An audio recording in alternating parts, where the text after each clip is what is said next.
All right, well, a few more people are still coming in, but I'm going to go ahead and get started. Awesome. Hello, and welcome to today's Shelter in Studio hosted by San Francisco Center for the Book. My name is Chad Johnson, and I'm the studio director, resident instructor at the center.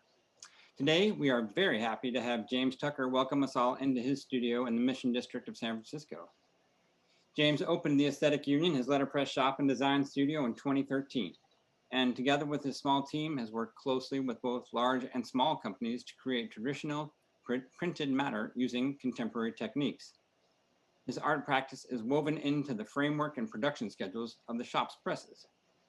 He produces limited edition prints that investigate both traditional landscapes inspired by the California coast, as well as minimalist experimental monoprints. His work has been shown in major galleries and is housed in permanent collections. James is passionate about keeping the tradition of letterpress alive while also utilizing modern processes, which has helped the Aesthetic Union remain a hub for art, craft, and design within a shrinking community of creatives in San Francisco. And with that, I'm pleased to hand it over to James and his team at the Aesthetic Union. So let me just switch the camera. Take it away, James. Thanks, Chad. Hi, everybody. Like Chad said, I'm James from the Aesthetic Union.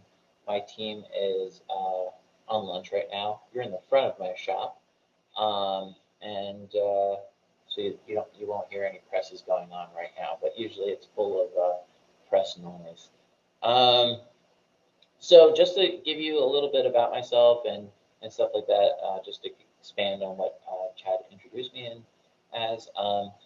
I moved to San Francisco in 2007, got a degree in printmaking from Maryland Institute College of Art in Baltimore, which was really fun. And I took a lot of graphic design classes there. I was enamored by the old storefronts and the old print shops that I saw around town, and thought it was just so cool that there was these places that really anchored the community. But they weren't there anymore, and so I kind of noticed that people weren't really using them, and people were living in the storefronts and stuff. So I was really determined to kind of marry my love of printmaking at the time, graphic design, and building that community hub of working letterpress shop, because it was so connecting with people to have posters and see them around town and stuff like that. I did a internship, apprenticeship at Half Show Print in Nashville in between my junior and senior year, and I really loved it.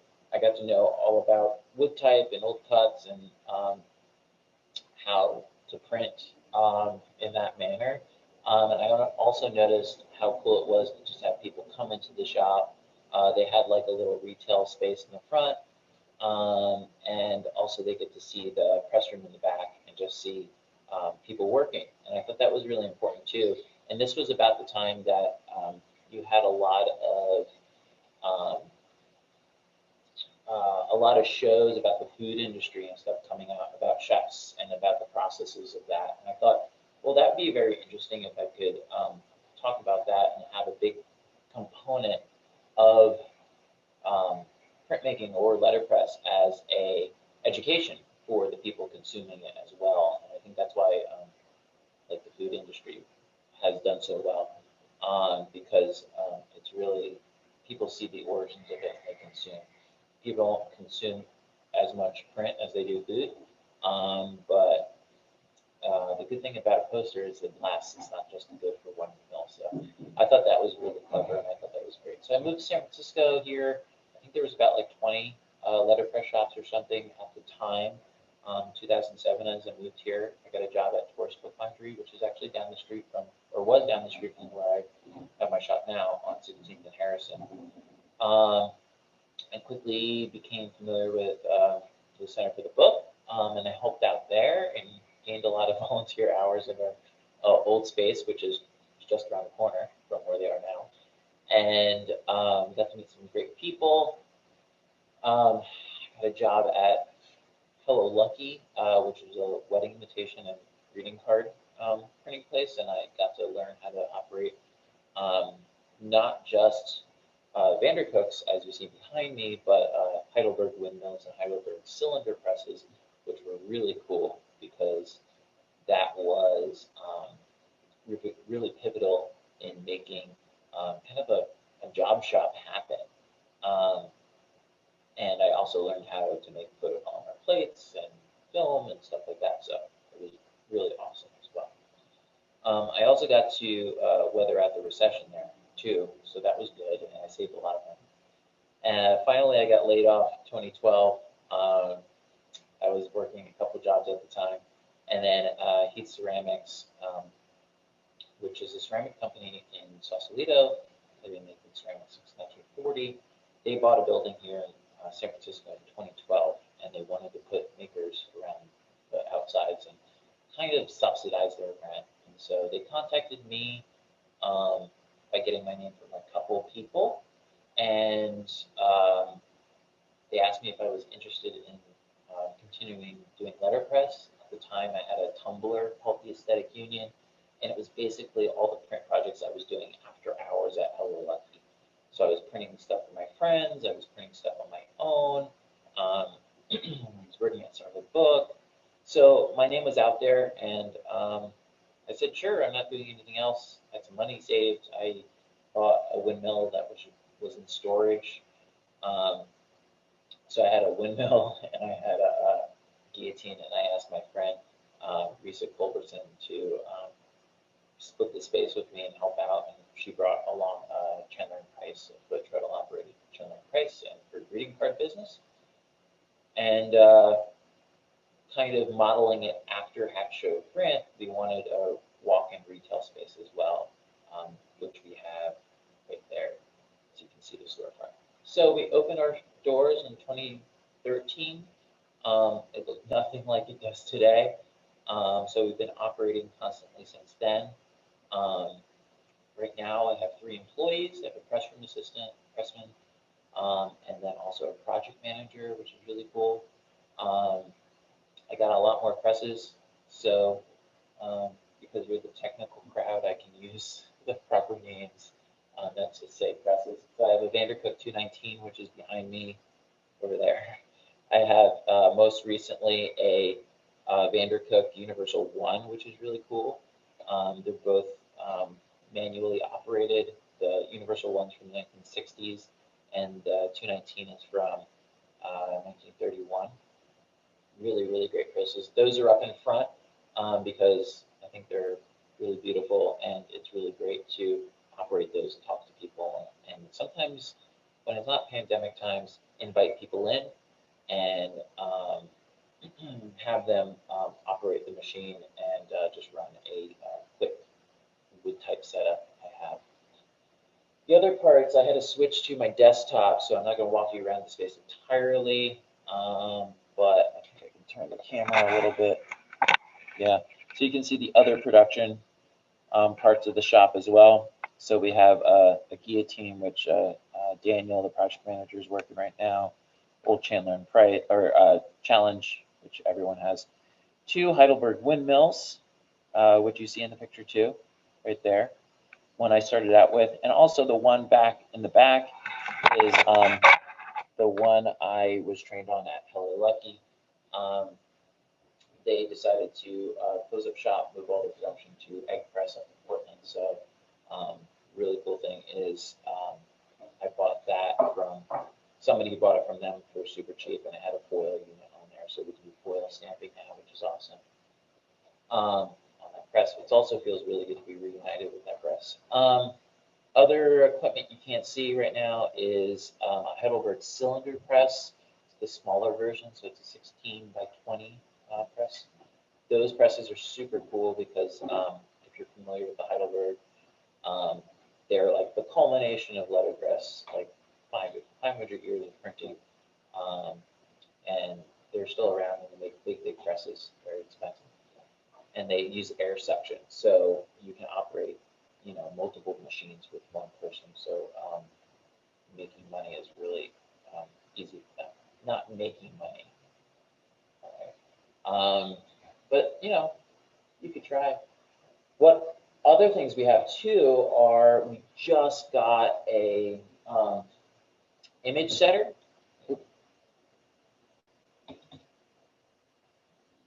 Daniel? Oh, here we go. We just got an image setter. Sorry, the screen went off. We just got an image setter and a film processing unit. So we're doing film production. So everything, and we bought that from John Sullivan at Logos Graphics. He just kind of wants to make paper now and print some of his own stuff, which is cool, which is great for him. So we're doing all the film processing right now, and we're doing it the same way that he did it on Monday, Wednesdays, and Fridays. We're pretty good at it now. Gina, who's not here today, does most of the film processing. She's really nerding out about it, which is cool, and doing a really great job with it. We're hoping to give some more options to it too. We do flexography, plate making, pad printing,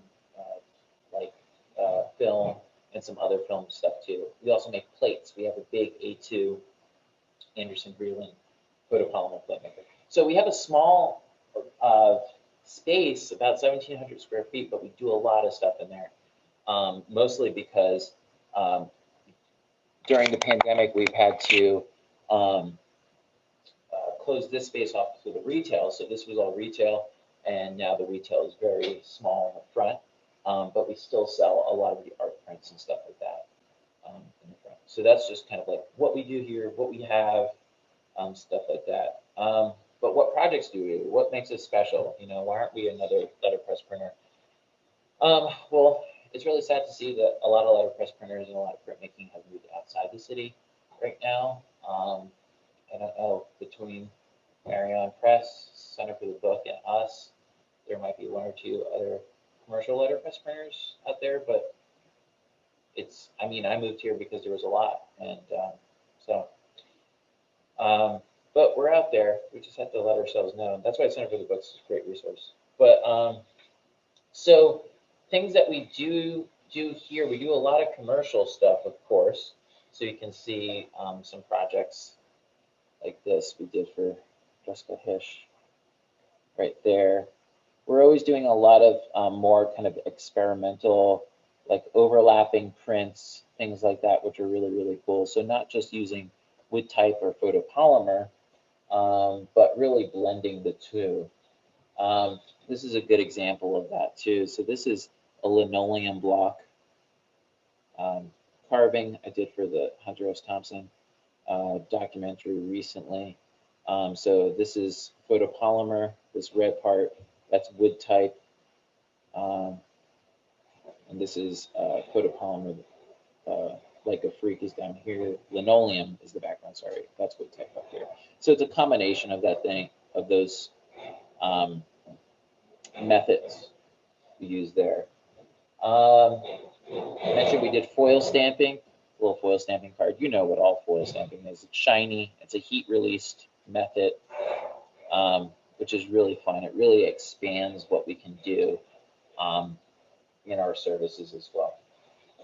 The other things we do, I do a lot of art editions as well. Here is a print I just did with Ian Hubert from Iowa City. He does these lovely woodcuts, and I did the background.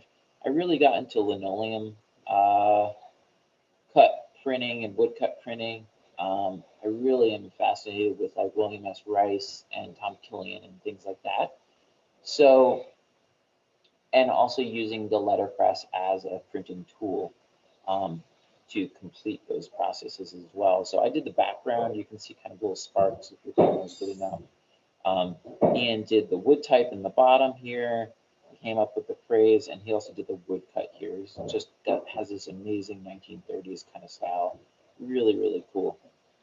The things that I've been doing on my own have been prints like this, so kind of like landscape prints using a lot of split fountains and perspective, really subdued kind of scenery. I really like bringing, especially nowadays when there's such a stressful world out there, I like bringing a little more peace into people's houses. And I also like making limited edition prints, so everything I make is under 100 in their edition. and I do $100 prints unframed or prints framed are 150. So I try to keep it, within reach, but also, up there. It's not a poster, it's a print. Here's another linoleum cut I did. This was actually one that's not really a cut, but I sanded the linoleum to get that gradated kind of atmospheric perspective on that one as well. So there's a lot of weird stuff I do to my prints, which I really enjoy experimenting. Here's one I just finished up. It's not even on the website. This one's actually from a trip in Colorado, and it's a very detailed one. Sometimes I really like to look at the old Japanese masters and dissect how their hands worked the cuts to create the images. So like the illusion of the water reflecting the mountain up here, and how that was done. So I don't have a teacher here in the Bay Area, and it's very hard to take classes right now, except for online. But I'm kind of dissecting by just looking at the pictures and looking at the pictures on the internet of the prints of how they would do that. And that's kind of like my personal education in that. You can see here's a little layout of what I do here. And most of my stuff is reductive printing. So I'll create that layout, and the blocks at the end tend to just look like that. So there's really not much left on the block. So that's the darkest part. So that's why these are all limited editions. They're not really, I'm not able to produce it without carving another block entirely, because this is the only thing left at the end, is the darkest part. The reason why I like using reductive printing is because it's a little puzzle for me that I have to put together, and thinking about color theory and thinking about how to get out of problems I put myself in. So when I'm printing on the Vandercook, it's very, it's a discussion with myself of and the print. So maybe it's a dialogue, not just a discussion with myself. Other weird stuff I'm doing that's pretty fun is I always love mixing ink, and I love color theory.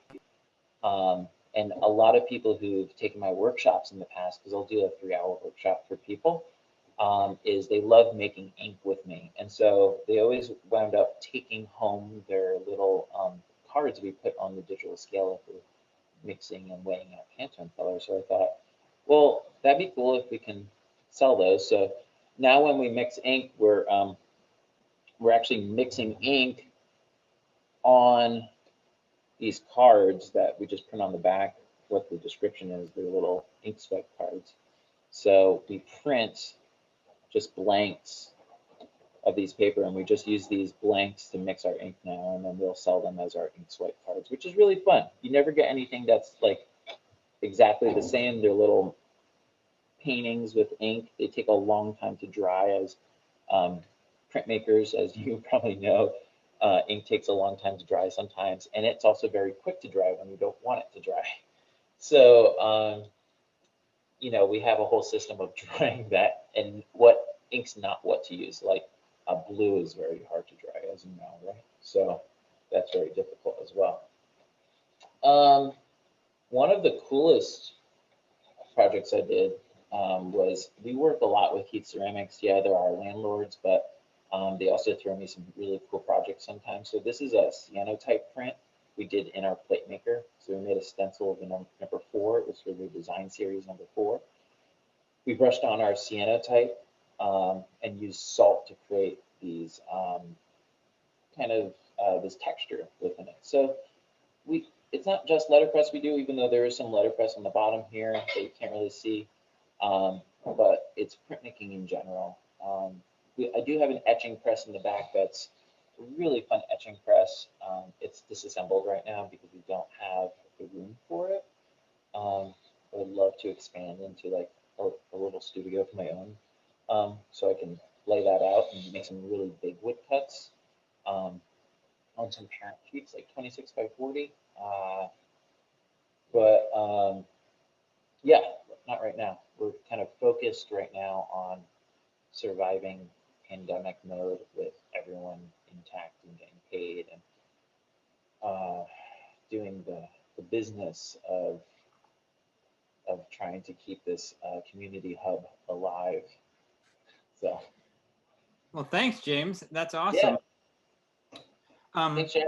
We'll jump to some questions here in a minute, but I thought before we dove into some of the questions, maybe you could just give a quick 30-second explanation of reduction print. I love that reduction print you showed, and I know how that works, but that might not be something that everyone's familiar with. So just a quick. For sure. So reduction printing, let me bring that up again. So reduction printing is very cool. Unlike printing, so printing, it's all one color at a time, right?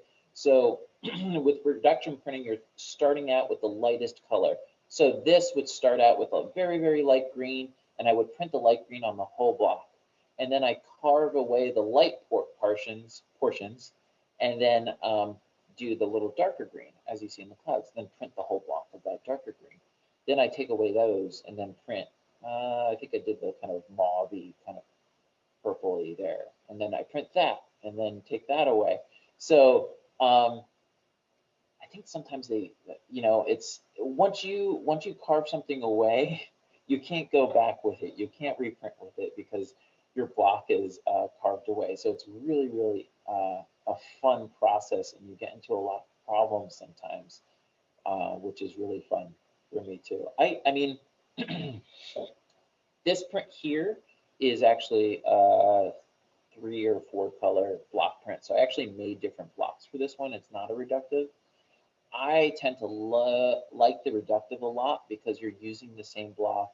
Yeah, you get yourself into problems, but you also don't really have to worry about registration that much on the letterpress because you're using the same exact block. So you're locking it up exactly the same spot every time. So as long as your paper is being fed into the press correctly, you're always going to overlap those colors. So it really makes a really, really smooth transition, almost like it's watercolor or something. A lot of people come into the shop and they look at the gallery wall and they ask me if these are watercolors, and I said no, they're letterpress prints using linoleum blocks. So that's really, really fun to kind of like trick people into thinking about that as well. Nice. And yeah, just for everyone, split fountain that James referred to earlier is when you have the cylinder. Is a lot of James's prints are made on a cylinder press, which is like a Vandercook, and so then he can put pink on one side and white on the other side, or in this case maybe green. Did you go pink to green on that? Mm-hmm, and then so they will run together, maybe a little opaque white in the middle there to keep that from mixing too much. Exactly, Chad. And then so that's how he does those gradients. They call them ombres in the biz now, but they do. But the first time I heard that term, I was like, "What the hell are you talking about? That's just a split fountain." Anyhow, so I've got a couple questions here. Someone wants to know how a foil stamper works. You explained that a little bit, but maybe is it a quick print or a Kensal or? I actually use a Heidelberg Windmill factory foil setup. So foil stamping works unlike ink, where you're just pressing ink, you're rolling ink onto a raised surface and pressing that raised surface into a piece of paper. With foil, you have a sheet of foil. So here's some foil here. So you have a sheet of foil, and this foil here is released through a heat process. Here's a die here. This copper die. So you usually use a metal die to heat up, and then that copper die will press onto the foil, and whatever is raised, the foil will be left onto the piece of paper. So you not only get a deboss, but you get that shiny foil surface. So this is gold. So there's a lot of foils. You can even foil scratch off. So which is really cool, which I've done before. Got time for one quick question. Michelle was curious, what was the grit of the sandpaper you used on your linoleum block? Oh, all types of grits. So I found out that if you use like a coarser grit, you can see the texture a little bit more, and it's very hard to see on Zoom, I know, but you can see in here that's a coarser sandpaper and stuff like that. I would say 120 to 60 is kind of like within there, and I used the orbital sander, which was really great, really badass. Nice. All right. Well, thank you, James. It looks like we have arrived at the top of the hour, which means it's time to sign off for this week. So thank you to James and to Daniel and to everyone for coming today. We hope you enjoyed this visit. Please keep an eye on our website and the newsletter, and feel free to join us next week at this time, as we'll be joined by Jennifer Colville and Alexandra Janizek from Prompt Press to talk about their process of artists bookmaking. Okay, thanks again, James. Have a great week, everybody. See you later. Bye-bye.